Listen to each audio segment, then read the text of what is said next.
Good morning, my friends. My name's Ian Corrigan, and I am very pleased to be spending a few minutes with you here this morning to talk about the ways of Druidry, Celtic paganism, and magic. I have been involved in such work for many years.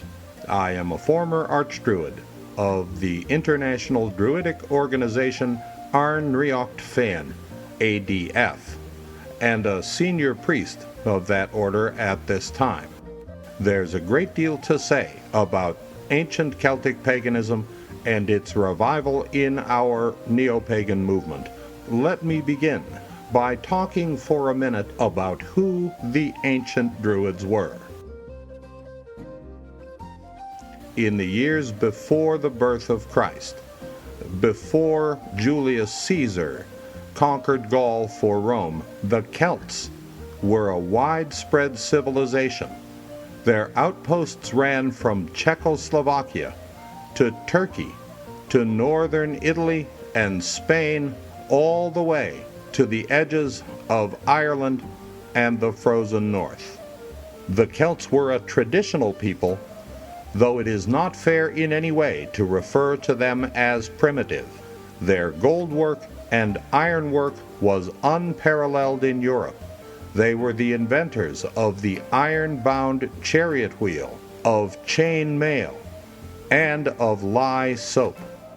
They maintained a wealthy and high-status culture supported by farming, husbandry, and the work of skilled craftspeople.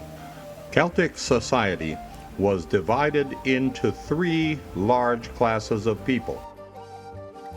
The first and most numerous were the cattle barons and landholders, who kept the farmland, herds, and wealth of the tribe.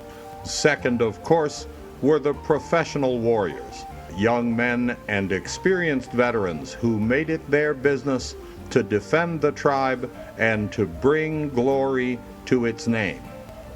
The third class or category of Celtic people was called the Druids. Caesar described the Druids as men and women of great learning who studied for as much as 20 years, learning poems, genealogies, histories, myth, lore, ritual, and magic to serve their people.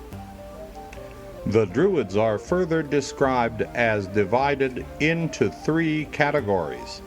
First were the bards, singers, poets, and reciters of tales who remembered genealogies, histories, and entertaining stories. Second were the vates, a word which the Greeks misheard as ovate. Vates were seers, ritualists, tellers of the future, and magicians. Third, at the top of the hierarchy, were the Druids, the most learned of people, who were given the task of judging in courts, of advising kings, and of overseeing rituals of religion and magic. These degrees, or skill descriptions, were progressive, so a fully trained Druid was a skilled bard, a powerful seer and magician, and a wise judge.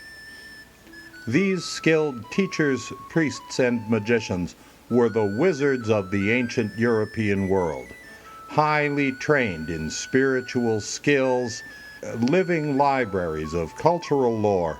They stood behind kings, advised tribes, performed diplomacy, healed the people, and brought the blessings of the gods into the mortal world.